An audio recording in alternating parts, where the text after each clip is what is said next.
Well, there's only one man to dish out a darts masterclass, and that's two-time News of the World winner, Bobby George. Bobby, what is the first thing that someone needs to think about if they're taking up darts and they want to take it seriously?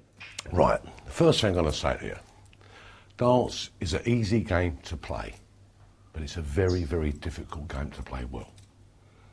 I always say, look where you're throwing and throw where you're looking, and you can play darts. But it ain't as easy as that. Now, the first thing you have to do, if you're going to stay right, I'm going to start playing darts. Obviously, you need a dartboard. That's the most important bit.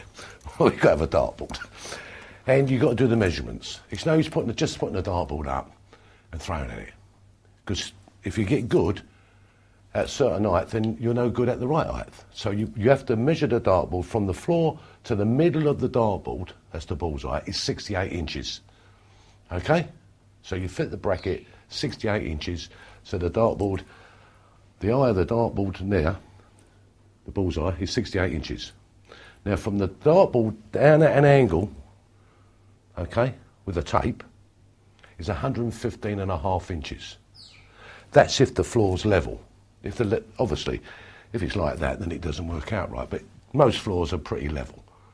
So 68 inches, middle of the bullseye, down, 115.5 inches, that gives you the throw. That gives you 7'9.25", and you throw at the same distance every time. Otherwise, you'd be no good. So practicing, always check, even if you're in a pub, club, anywhere you go, check the dartboard, make sure it's the right height for the right distance. Another thing is the lighting.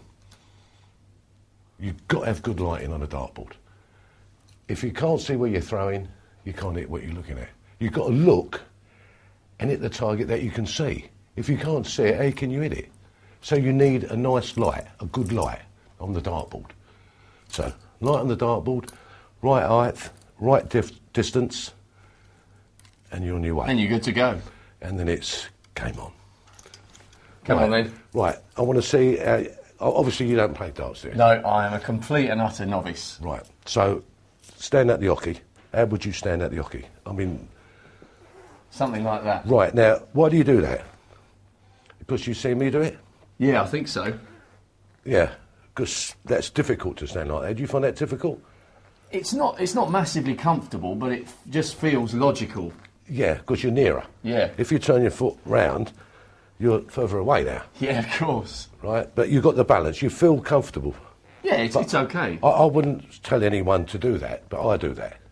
Right. You know, Eric Bristow throws like that. I throw like that. A few dart players do. Not all of them. Some at slight angle here. I mean, Ted Hankey throws over here. I don't know why. But he throws not even on the hockey. Right. But you've got to throw it as you're comfortable. So that's how you feel comfortable? Yeah. Right, okay then. Let's have a look. Yep. So So all your weight's on this leg, isn't it? Yeah. Now, feel comfortable. Yeah, You put the it's weight, fine. that's it. Yeah. Okay. Right, throw again. Right, let's stop now. Right. While you're throwing, you've got a terrible jerking movement. Right. Okay? Now, you don't notice that because you're throwing. You think you're throwing nice and smooth. Yeah, it feels fairly smooth. Yeah, but you're not. You're like this. So you won't have the rhythm. You'll be all over the shop. That's why you are. Well, not too bad there. You've got two ones there. When you look, don't worry about what you hit. Don't worry about hitting the treble 20. You've got to learn to throw a dart first. Yeah. When you let go of your dart, put a fair bit of power behind it, because all you do is defeat gravity when you throw a dart. If you throw it lightly, and you look at the treble 20, the time it gets there, it would drop. Ah. Right? So if you put the power behind the dart, aiming at your target, and you get used to doing the same power in your arm, so you're defeating that gravity, or you're allowing gravity to hit the target because you're not giving it exactly the same power, but you're throwing high, you'll hit the target more times. Right.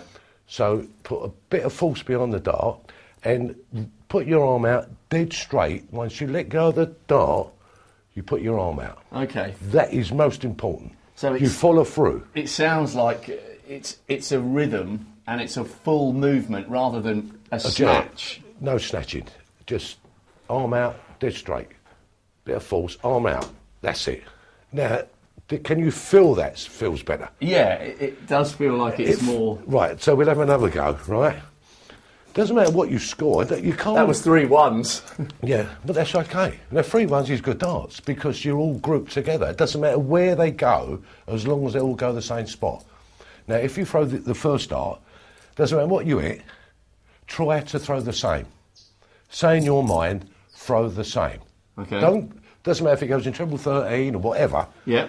See if you can throw the same and get them all near treble 13. Okay. But you've got to follow through and put your arm out. Yeah. Okay? All right. Now, no matter where it goes, right out, that's it. Now, throw exactly the same. Now, that's good. Not too bad. That ain't bad, because you've gone with a 10. I mean, obviously, you probably went with a bullseye. But you've hit the 10, you've hit another 10, and a double. At least they're grouped together. Now, that is what you've got to practice, your stance and your throw. The power all behind the dart, and the same all the time. The same. Once you get to that, then you can start getting a bit leery. You want to hit the treble 20. A bit excited. But once you hit one treble 20, and you say to yourself, the same power, you will get either another treble 20 or 180, but you'll be near enough. You'll be close to it. So if all your darts are grouped, you've got more chance of scoring. You know, you go like again, double 14, double 13, going down and hitting a treble 19. You ain't a good player, you're just lucky. You might as well do the lottery, you know? But if you went treble 1, treble 1, that's good darts. Not a good score, but they're nice and tight. They're near where you're throwing. And eventually, obviously it's hours of practice, it doesn't come overnight, unless you've got a gift. Yeah. But as long as you're close, and then you've got more chance of scoring and being a good dart player. When you practice on your own, you tend to throw the dart, come back. Well, I'll show you. Go on. You throw a dart, just like if you was practicing. So you're throwing a dart, and follow through like I told you, same. Oh yeah, good boy. Yeah. The first two was okay. Right? Now you come back and you throw straight away, don't you? You would, yeah. Now, if you was playing me, you wouldn't do that. You throw your darts, then you'll have to wait for me. So it's not natural to your body to throw and then throw again. So you should throw your darts, okay, arm out, and where they go, exactly the same in your mind, arm out, that's it. Good boy, right, come back, and you want to walk to here. So the same distance of the dartboard to there, kick that, walk back, and throw again. And that gives you the time that if I was throwing against you. So you're almost replicating match circumstances. Yeah. Yeah. And you see loads of guys pumping 180s in lovely. They haven't got the time lapse. So when they play someone, they're not used to that. If they play a slow guy, they're in trouble. See, that's amazing. It's so simple, that. It's such a simple thing, but I imagine it could make a huge difference in terms of your performance in a match. A slow guy is very difficult.